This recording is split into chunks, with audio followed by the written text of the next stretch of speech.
Continue करिए। तो शुक्र धातु पर मैं यही कह सकती हूँ कि आप लोग की जो भी क्वेरी है आप लोग वो सारी अपनी चीज़ों को बोल सकते हैं और उन सारी चीज़ों पर प्रॉपरली सेशन लिया जाएगा। अब मैं आपको यहीं से एक बात बताऊं, शुक्र धातु को लेकर के बहुत सारे लोगों के दिमाग में, शुक्र धातु तो मैं नहीं कहूँगी क्योंकि वो आयुर्वेद का टर्मिनोलॉजी होते हैं काफ़ी बड़ी हो जाती है, शुक्र को लेकर के या सेक्स को लेकर के लोगों के दिमाग में बहुत सारे मिथ्स पड़े होते हैं। तो प्लीज़ उन सारे मिथ्स से बाहर निकलिए। और सिंपल सा एक कंसेप्ट यही है कि कहते नहीं है कि स्प्रिंग को जितना दबाओगे उतना स्प्रिंग उछाल मारती है।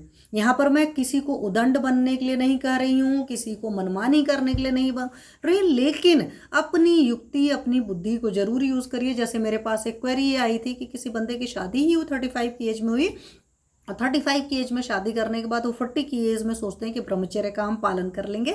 This is not possible. पहली बात है क्योंकि आपने इतनी लेट एज में तो शादी करी है। दूसरी बात है कि अगर आप ब्रह्मचर्य का पालन करना चाहते हैं तो आप अपनी वाइफ से भी तो कंसर्न लीजिए, क्योंकि अगर आप ब्रह्मचर्य का पालन करना चाहते हैं और वो ब्रह्मचर्य का पालन नहीं करना चाहती तो आपके घर में बहुत चिकचिक हो जाएगी, बहुत माहौल खराब हो जाएगा। क्यों माहौल खराब हो जाएगा? दोनों एक दूसरे से जब अनसेटिस्फाइड रहेंगे तो खींचे खींचे रहेंगे और उस वजह से ना घर का माहौल अच्छा रहेगा, ना लॉन्ग टर्म आपकी हेल्थ अच्छी रह पाएगी।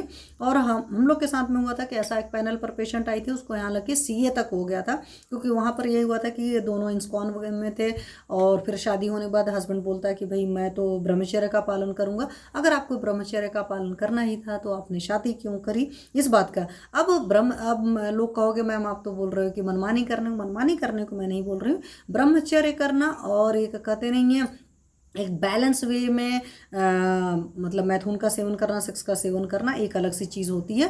तो इन बातों का ख्याल रखते हुए किया जाता है। कभी भी किसी चीज़ को आप लोग को कोई भी क्वेरी है तो आप इन सारी चीज़ों से पूछ सकते हैं, क्योंकि गॉड ग्रेस मैं बहुत सारी बुक्स वगैरह भी पढ़ती हूँ, उन सारी चीज़ों में भी काफ़ी अच्छी अच्छी चीज़ें दे रखी होती हैं समझदारी को।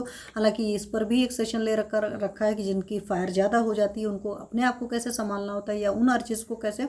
तो हमारे यहाँ बोलते हैं ना, बेगान न धारियत न उदीरियत, न बेगों का धारण करना होता है न बलात् निकालना होता है। तो शुक्र के बेग के साथ भी यही होता है, शुक्र के बेग को बलात् धारण भी नहीं करना होता है, मतलब बेवजह फोर्सफुली रोकना भी नहीं होता, फोर्सफुली निकालना भी नहीं होता। जैसे आजकल हम लोग घटिया घटिया चीज़ें देखते हैं, पॉर्न वगैरह देख रहे हैं या इधर उधर की चीज़ें सोच रहे हैं, तो उसकी वजह से बेवजह शुक्र का क्षरण कर रहे हैं। तो जब बेवजह शुक्र का क्षरण करेंगे, क्योंकि लास्ट अंतिम धातु है, पोषण होने के लास्ट में बनी है, तो वहाँ पर भी बहुत सारी तकलीफ होंगे। सिंपल लैंग्वेज में अगर आप समझेंगे तो आपकी बॉडी बहुत ज़्यादा वीक हो जाएगी। और ऐसा नहीं होता कि सिर्फ आप फिजिकली वीक होते हैं, आप मेंटली भी बहुत ज़्यादा वीक हो जाते हैं। इस बात को आप ये जान लो, क्योंकि आपके दिमाग पर आपका बल नहीं होता है, इसी वजह से इस चीज़ को ज़्यादा करो और तभी शुक्र का क्षरण हो रहा है। तो न उसको फोर्सफुली रोकना है और न ही उसको फोर्सफुली बाहर निकालना है, इस बात का पूरा पूरा ख्याल रखा जाता है।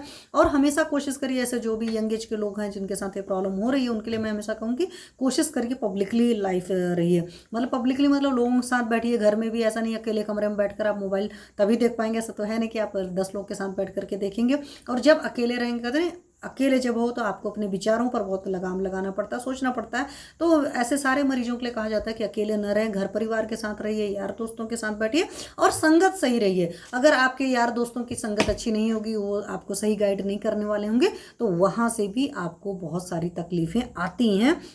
तो इसी वजह से मैं क्रिस्टल क्लियर बता रही हूँ। तो शुक्र के बेग के केस में मैं आपको सिर्फ इतना ही बता सकती हूँ।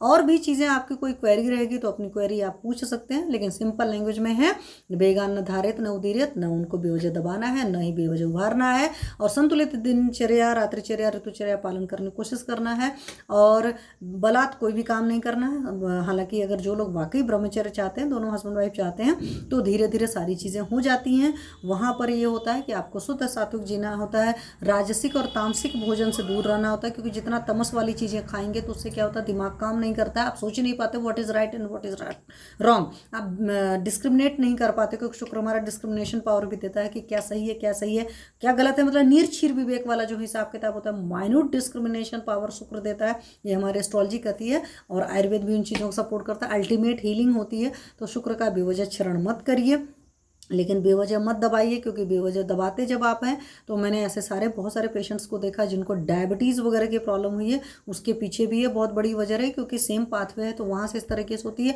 या in the case of females बहुत सारे लोग को पीसीओडी भी इसी बेग की वजह से, मतलब सेक्स के बेग को धारण किया हुआ है, अंदर अंदर तो दिमाग में चल रहा है, बाहर से वो नहीं कर रहे हैं। तो मैं किसी भी उस चीज़ को नहीं कहती हूँ कि अंदर अंदर तो आग लगी है, बाहर आप बहुत सिंपल शो होने की कोशिश करें, मुझे कुछ नहीं फर्क पड़ता। काम के बेग को रोकना या काम के बेग को बहुत ज़्यादा मतलब कह सकते चैनलाइज करना मुश्किल होता है। लेकिन गांधी जी ने एक बात कही है कि जब आप अपने टंग के टेस्ट पर विजय पा लेते हो, मतलब खाने पीने पर ख्याल रख लेते हो, तो आप अपने काम के बेग पर भी ख्याल रखते हो। तो इसीलिए मैंने कहा कि शास्त्र एकदम क्रिस्टल क्लियर होता है, राजसिक और तामसिक भोजन नहीं करना। तमस में लहसुन प्याज नॉनवेज एग वगैरह इस तरह की चीज़ें आती हैं, गरम गरम जो भी चीज़ें होती हैं। तमस का मतलब होता है बुद्धि पर एक आवरण डाल देंगे, आपको समझ नहीं पाएगा what is right and what is wrong, ये हो गया तमस। रजस का मतलब भी होता है इसी तरह के जो बड़ा आजकल जो खाना खाने का तरीका है रासिक तरीके से खाने का है, तो वो सारी चीज़ें भी जब खाते हो रज गुण बढ़ेगा, वायु बढ़ेगा, तो फिर मन भी विचलित ज़्यादा होगा। एक में होता है कि मन डिसाइड नहीं कर पाता what is right and wrong, एक में होता है बहता चला जाता है। और जब दोनों मिल जाएंगे तो सोने का सुहागा ऑफर हो जाएगा। एक तरफ दिमाग सोच ही नहीं पा रहा क्या सही है, और जिस डायरेक्शन में हमारी इंद्रियां बह रही हैं उसी डायरेक्शन में बह जाएंगे, तो वहाँ पर भी तकलीफ होती है। तो काम का सेवन तो करिए। धर्मार्थ काम मोक्षाणाम आरोग्य मूलम उत्तम। आरोग्य के ही सारे मूल हैं या तरीके हैं, धर्म अर्थ काम और मोक्ष। तो ये सारे चीज़ों को जब एक बैलेंस वे में आप जीते हो तब तो ज़िंदगी खुशहाल होती है, क्योंकि जितना स्टेट ऑफ माइंड आपका पॉजिटिव रहेगा आप ज़िंदगी को उतना ही इंजॉय कर पाएंगे। अगर स्टेट ऑफ माइंड अच्छा नहीं है तो फिर आप ज़िंदगी को इंजॉय नहीं कर सकते हैं। इस बात को अच्छी तरीके से जान लीजिएगा। तो मेरे हिसाब से इतना बहुत है। उसके बावजूद भी अगर आप लोग की कोई क्वेरी रहती है तो आप अपनी